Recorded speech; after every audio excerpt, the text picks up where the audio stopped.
Good morning all of you. Economics के इन basic concepts की series में एक नए topic reserve Bank of India के साथ मैं हितेश कुमार सुथार आप सभी का हार्दिक स्वागत करता हूं। तो चलिए डिस्कस करते हैं अपन Reserve Bank of India RBI क्या है, जो कि हमारे देश का केंद्रीय बैंक है, सेंट्रल बैंक है।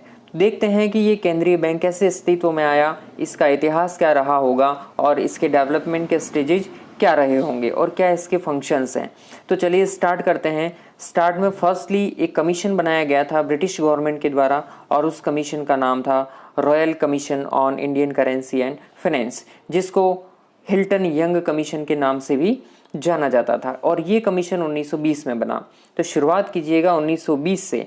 1920 में एक ब्रिटिश गवर्नमेंट के द्वारा कमीशन बनाया गया जिसका नाम हिल्टन यंग कमीशन, जो इनकी अध्यक्षता में बनाया गया था, या फिर अपन उसको कह सकते हैं royal commission on Indian currency and finance.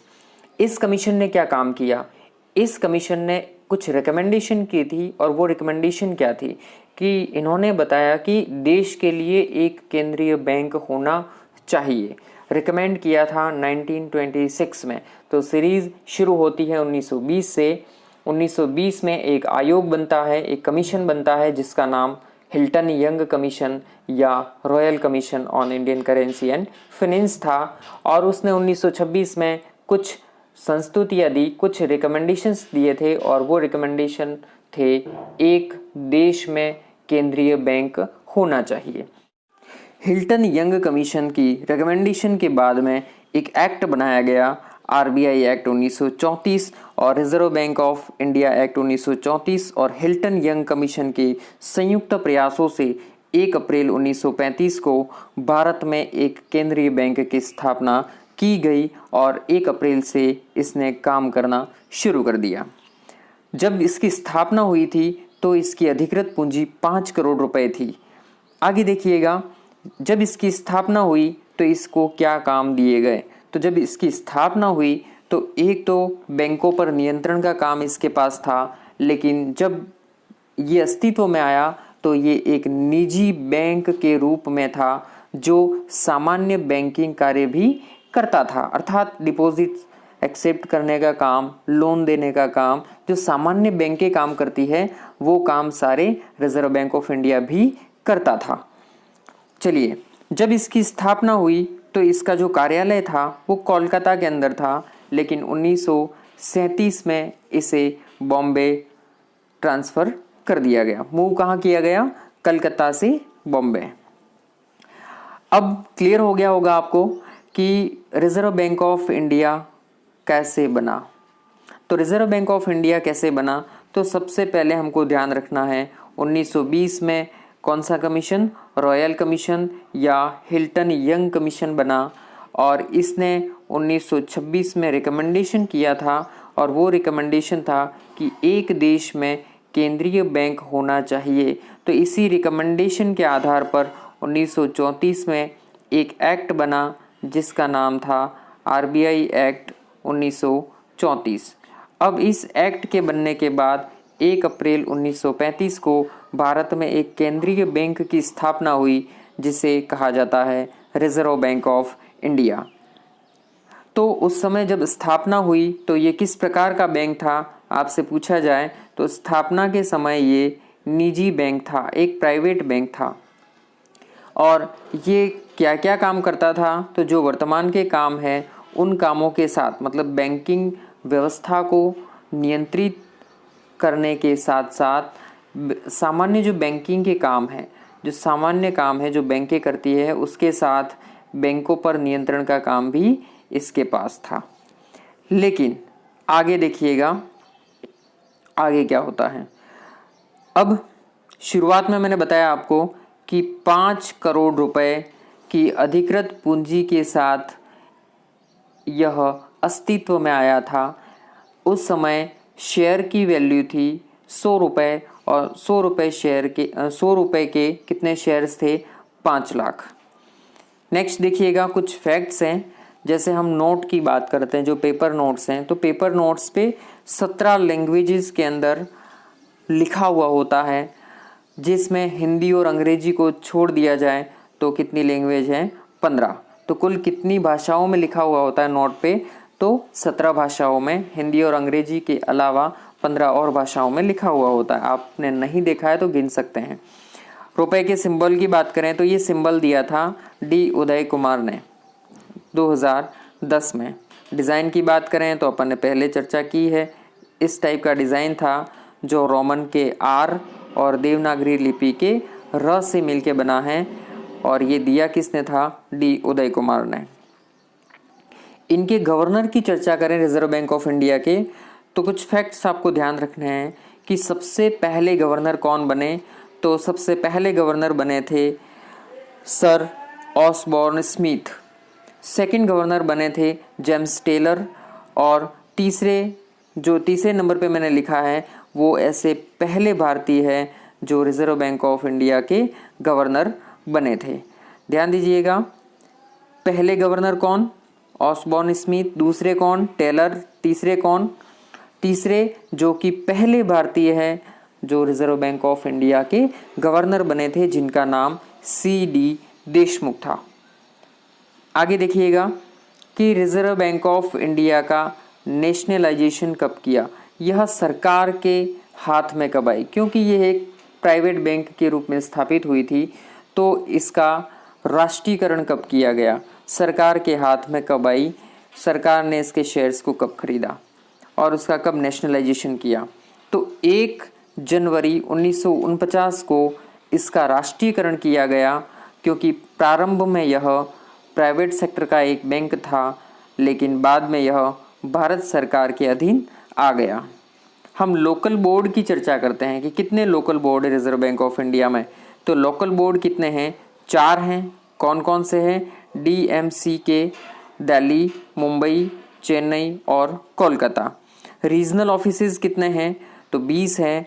सब ऑफिसेज कितने हैं? तो 11 हैं। नेक्स्ट देखिएगा सेंट्रल बोर्ड। सेंट्रल बोर्ड में कितने मेंबर हैं? तो सेंट्रल बोर्ड ऑफ डायरेक्टर्स में 21 मेंबर हैं। अब 21 मेंबर कौन कौन से हैं उसको देखिएगा। एक मेंबर तो होता है गवर्नर फर्स्ट, जो वर्तमान में शक्तिकांत दास हैं। स्पेलिंग मिस्टेक है यहाँ पे, शक्तिकांत दास। डिप्टी गवर्नर 4 होते हैं, लेकिन वर्तमान में डिप्टी गवर्नर 3 हैं। 3 कौन कौन हैं? तो MD पात्रा, BP कनुनगो और MK जैन। एक पद अभी रिक्त हैं, लेकिन हम जो काउंट करेंगे, गिनेंगे, वो गिनेंगे 4।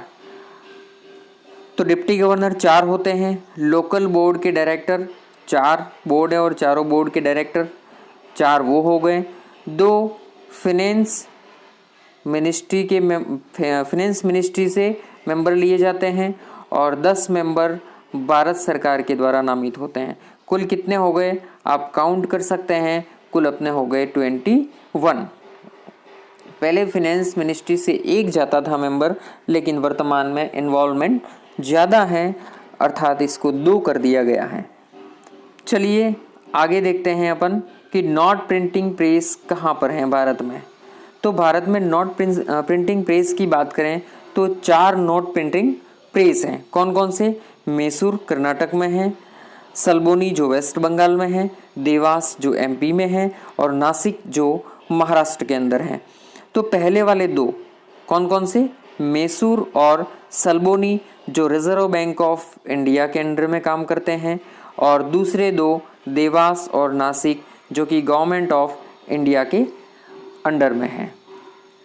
आगे देखिएगा गवर्नमेंट ऑफ इंडिया क्या इशू करती है। तो हम जानते ही हैं, इकोनॉमिक्स के स्टूडेंट हैं, तो जितने कॉइन्स हैं और 1 रुपये का नोट है वो कौन जारी करेगा? भारत सरकार जारी करेगी। और 1 रुपये के नोट पर किसके सिग्नेचर होंगे? तो वित्त सचिव के साइन होंगे। इसके बाद 2 रुपये के नोट और इसके ऊपर जितने भी करेंसी या पेपर नोट्स हैं उसे रिजर्व बैंक ऑफ इंडिया जारी करेगी। अब reserve Bank of India maximum कितने रुपए का नोट जारी कर सकती है? तो भारतीय reserve Bank of India act 1934 में बताया है कि ये 10,000 रुपये तक का नोट जारी कर सकती है। नेक्स्ट देखिएगा मिंट्स कौन कौन सी है भारत के अंदर। तो गवर्नमेंट की जो मिंट्स हैं उसकी बात करें, टकसालों की बात करें तो 4 टकसालें हैं, मुंबई, कोलकाता, हैदराबाद और नोएडा। एज पर coinage act 2011 maximum denomination of coin can be up to 1000। इसका मीनिंग ये है कि सर्वाधिक 1000 रुपये मूल्य का सिक्का जारी किया जा सकता है अकॉर्डिंग टू कॉइनेज एक्ट 2011।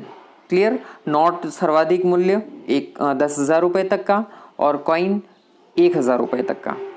आगे देखिएगा, जो सिक्योरिटी पेपर प्रिंटिंग है वो कहाँ होती है। अब जो सिक्योरिटी फीचर्स हैं उनकी प्रिंटिंग होती है होशंगाबाद के अंदर, जो एमपी में है।